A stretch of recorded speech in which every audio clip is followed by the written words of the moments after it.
Good morning, St. Francis. Good morning, people of God. It is Wednesday, the 24th day of April 2024. It is Wednesday of the fourth week of Easter. It is now the 25th day of the Easter season, the halfway point in our Easter celebration. So 25 days have gone. In the 50 days, the great 50 days of Easter, we have 25 more days to celebrate the wonder and joy of the beauty of the Easter season. It is also today the celebration of the memory of St. Fidelius of Sigmaringen, a German or Swiss, Swiss, German, Austrian, might be somewhere around there, friar, Capuchin friar, who was a lawyer, who basically got tired of the corruption that was happening in the law courts in the late 16th century, late 1500s, and the scheming ways, I guess, in which attorneys and law was being figured out, because again, you were entering into the great wars of religion and the beginnings of the Protestant Reformation and what have you,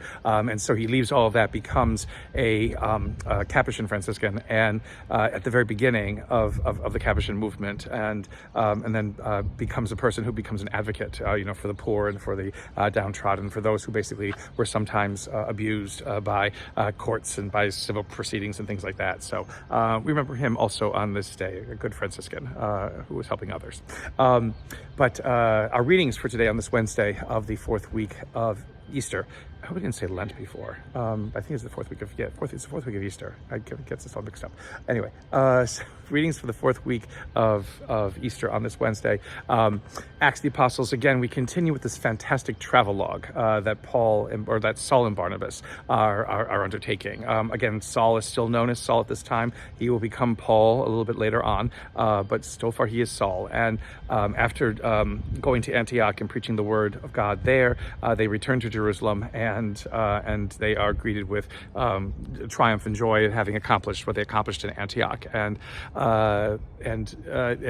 basically they find other people who have been touched by the Spirit who also should go out and continue preaching, and a whole bunch of names are mentioned. But then the Spirit says to set apart Paul, Saul, and Barnabas for the special mission to continue going to other places in the Eastern Mediterranean, and so they do so. Iconium and Lystra and all those places that were around Asia Minor, and the other Aegean islands and things like that. And so again, the word of God is spreading, and Saul is beginning to realize his true purpose, the true reason why again he had come into this world, which was not to be someone who upheld the law of Moses in such a strict way as to persecute the Christians, but now somebody who realizes that this message of Christ does resonate with the tradition that Israel has kept for centuries, for millennia, and again, it is in this great awareness, this great awakening that Saul undertakes to become Paul and to become the greatest of missionaries, that again we see the hand of God at work, because again this great about face, this great change in focus, it must have distressed many people. It must have distressed friends. It might have even distressed family members that Saul had, and yet he continues to move forward with it, confident that this is where God has now asked him to go and what God has asked him to become. In the Gospel of John, it's kind of consistent with what we hear in the reading from the Gospel of John today. Again, Jesus's discourses that he does, his great speeches that he does after his earthly ministry in one way, and as they are part in one way of the Last Supper speeches that he begins to give.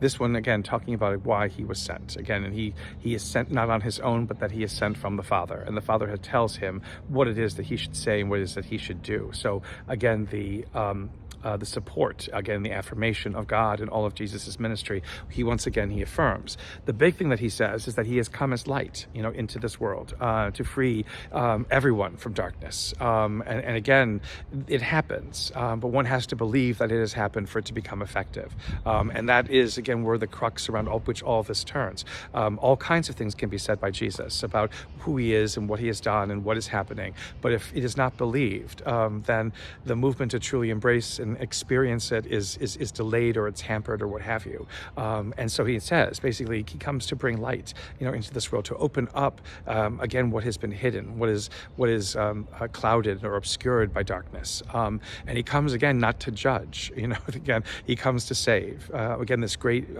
statement that is made in this 12th chapter of John's Gospel: Jesus comes to save, no more, no less. And that's, again, what we have to remember. Too many times, perhaps, we as a community of faith have become more judgmental than we have saving, or that we think that we have to judge in order to save. And that is not our purpose, and that is not why we are called believers, and that is not why the church exists. It exists always to bring light, to open up, a new awareness and new understandings. It's what the Easter season is constantly about doing, is giving us new awareness of ourselves, how good we are, how gloriously we have been made, and what great possibility and potential reside within us. That is for us also then to become messengers of light, vehicles of light in this world, to bring light always to those darkened places, to those fearful places, to those despairing places, that all people might have life and have it to its fullest. A continued blessed Easter, St. Francis and people of God. May the Lord give you his peace.